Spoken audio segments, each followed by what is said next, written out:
Un gala pour faire rayonner les femmes en politique municipale. L'immigration freinée prive nos régions de futurs travailleurs essentiels. Une campagne qui dérange pour mieux sensibiliser.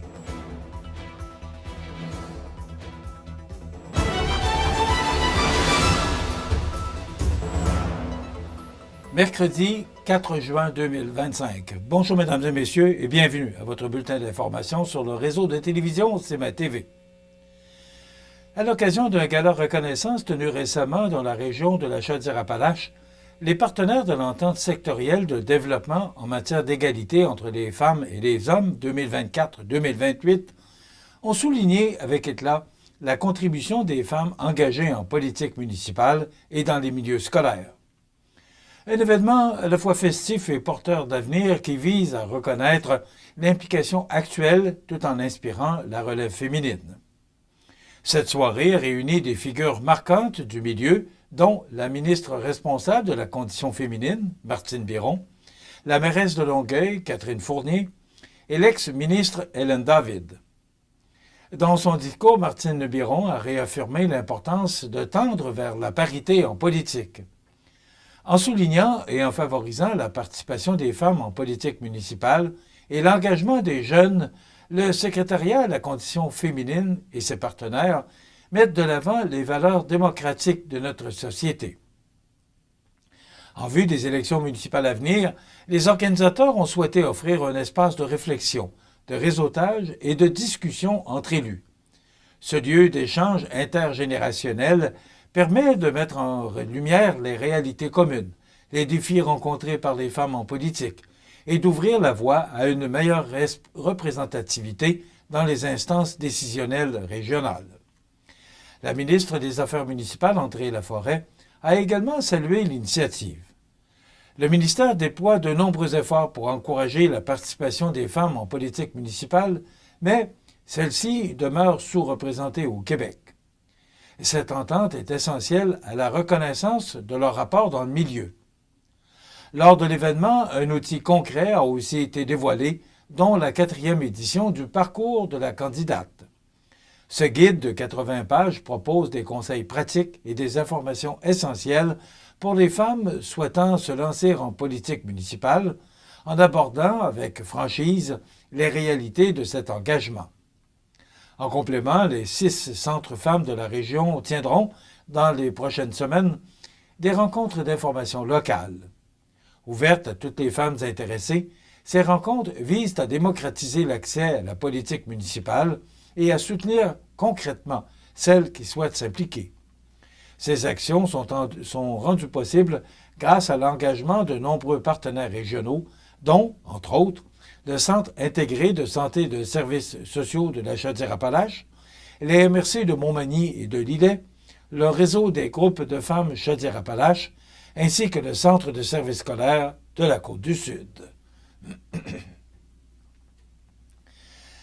La formation professionnelle dans les régions de Québec et Chaudière-Appalaches est frappée de plein fouet par de nouvelles restrictions en immigration, alerte la Chambre de commerce et d'industrie de Québec et la Chambre de commerce et d'industrie du Grand Lévis. Réunies sous la bannière de l'Alliance économique Lévis-Québec, ces deux organisations tirent la sonnette d'alarme. Les règles fédérales et provinciales compromettent sérieusement la formation de la main-d'œuvre locale et la vitalité économique régionale. Depuis novembre 2024, Ottawa a drastiquement réduit l'accès au permis de travail post-diplôme pour les étudiants en formation professionnelle. Le nombre de programmes admissibles est passé de 188 à seulement 82, écartant plusieurs métiers en forte pénurie tels que la carrosserie, la cuisine, l'électromécanique, le secrétariat médical et la mécanique. Les conséquences sont concrètes. Un sondage mené en février 2025 par Éducation internationale révèle que 82% des centres de formation constatent une chute des inscriptions d'étudiants internationaux. Pire encore, 67% des centres de la région affirment qu'au moins un programme ne pourra plus démarrer régulièrement, faute de participants. Cette baisse de fréquentation affecte non seulement les élèves venus de l'étranger, mais Également, les Québécois eux-mêmes, particulièrement en région où l'accès à certaines formations devient plus difficile. Cela compromet la relève dans des secteurs essentiels, alors que les entreprises locales peinent déjà à recruter et que plusieurs départs à la retraite sont imminents. Les mesures restrictives ne s'arrêtent pas là. Québec a imposé un quota pour les demandes de certificats d'acceptation du Québec, ajoutant une couche d'incertitude à un système déjà fragilisé. L'Alliance économique Lévis-Québec demande donc 4 actions urgentes, dont celle de rétablir l'admissibilité au permis de travail post-diplôme pour les métiers en pénurie, assouplir le critère de 900 heures de formation, considérer les besoins régionaux avant d'imposer des restrictions et négocier des exceptions spécifiques au Québec. Selon Frédéric Boisvert, président de la Chambre de commerce et d'industrie de Québec, la formation professionnelle permet l'acquisition de compétences en parfaite adéquation avec les besoins du marché du travail. Les étudiants internationaux ne comblent pas seulement des classes, ils comblent des emplois. Pour sa part, Marie-Josée Morancy, de la Chambre de commerce et d'industrie du Grand Lévis, avertit que moins d'étudiants, c'est moins de programmes, et donc moins de travailleurs pour nos entreprises. En résumé, dans un contexte de rareté de main-d'œuvre, ces restrictions créent un effet domino néfaste pour l'économie régionale. L'enjeu est clair, soit celui de préserver l'accès à la formation professionnelle pour garantir l'avenir économique de nos régions. Une campagne qui dérange pour mieux sensibiliser. Tous les détails après la pause. Porto Bellissimo, un incontournable à Saint-Jean-Port-Joli. Pizza débordante de garniture, menu varié et abordable. Délicieux dessert avec des produits de grande qualité des gâteries de l'Ami. Porto Bellissimo et les gâteries de l'Ami, route de l'église à Saint-Jean-Port-Joli. Le club de golf Montmagny est un superbe terrain de golf avec son panorama donnant directement sur le majestueux fleuve Saint-Laurent. Son parcours de 18 trous en normal 72 a de quoi donner des maux de tête même aux habitués de ce sport. D'une distance de 6400 verges, le club de golf Montmagny mettra à profit l'ensemble des bâtons dont vous disposez. Vous voulez passer du bon temps dans un décor magnifique? Le club de golf Montmagny. Pour information, 418 248 1872 ou golfmontmagny.org. Vous regardez CEMA TV, le réseau de l'information sur la Côte-du-Sud.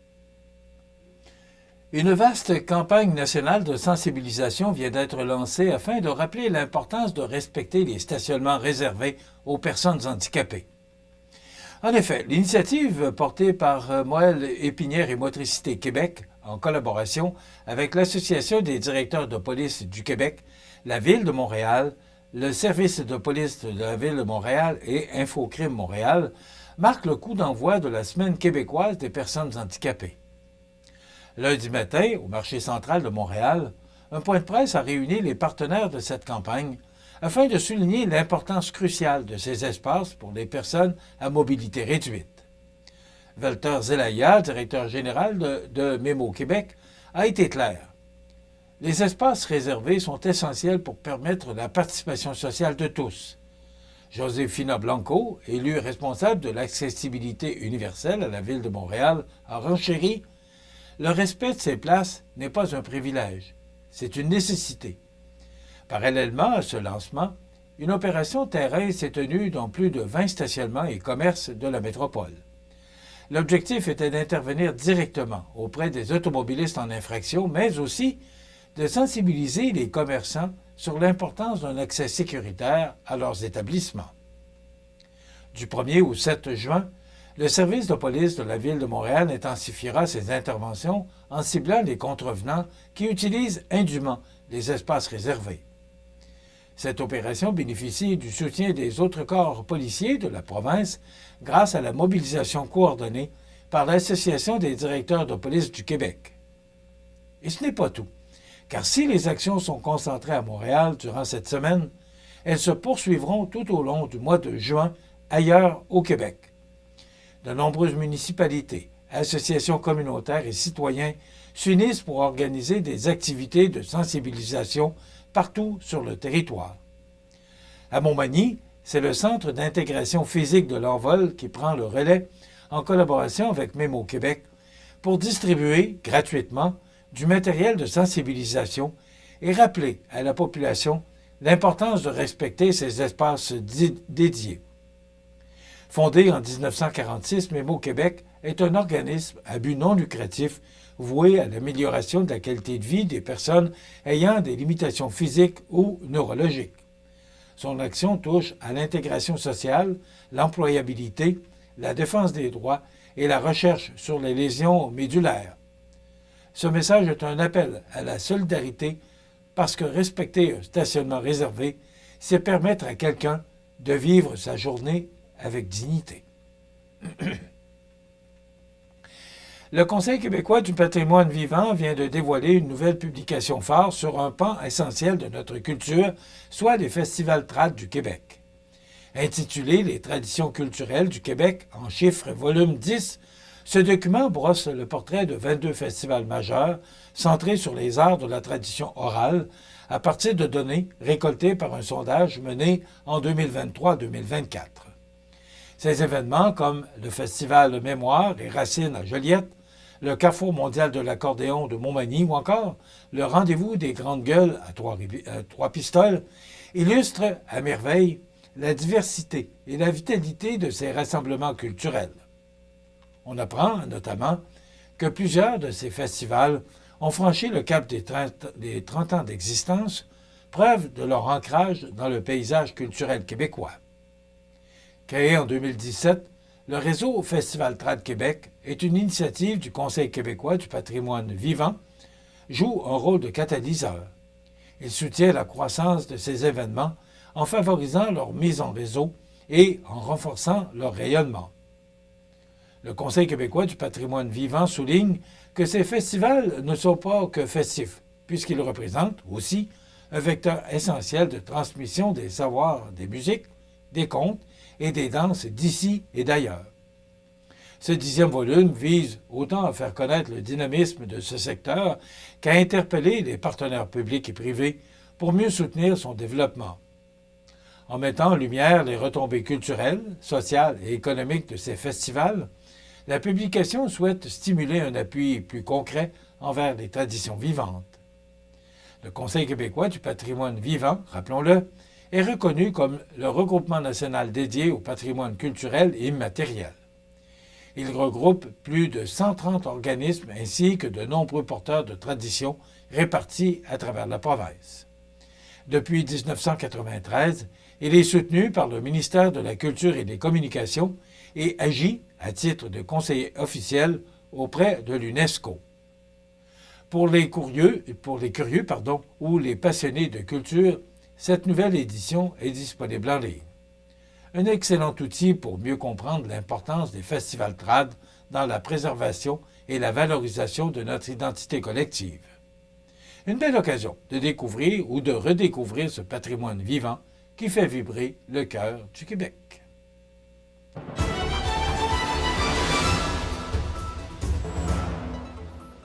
Au sport, les Blue Jays de Toronto ont subi un revers dans le premier match les opposants aux Phillies de Philadelphie.